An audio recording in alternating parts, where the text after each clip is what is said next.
నువ్వు ప్రార్థన చేయి, మా భార్య ప్రార్థన చేస్తానులే. ఇలా కాదు, నీవు శోధనలో పడిపోకుండా ఉండేలాగా నువ్వు ప్రార్థన చేయాలి. ఈరోజు మిమ్మల్ని అడుగుతున్నానంటే, మీ జీవితంలో ప్రార్థన ఎంత ఉంది?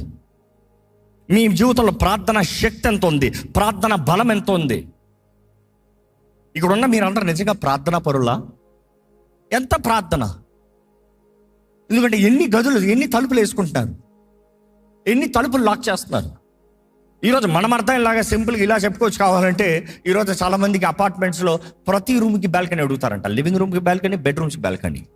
ఫైన్, నీ తలుపులు అక్కడ లేవేమో, నువ్వు ఊరికి వెళ్తున్నావు. ఈరోజు చాలామందికి తెలుసు, నువ్వు వెళ్తున్నావు అంటే నీ పక్కింటి వాడికి తెలుసు. నువ్వు సూట్ కేసులు బయటలో అవుతే అందరూ చూస్తారు, నీ అపార్ట్మెంట్లో అందరూ చూస్తారు, నీ వాచ్మెన్ ఇంకా బాగానే చూస్తాడు. కానీ బాల్కనీ తలుపులు అన్నీ తెరిచిపెట్టేసి అనుకుంటా నీ జస్ట్ ఫస్ట్ ఫ్లోరే.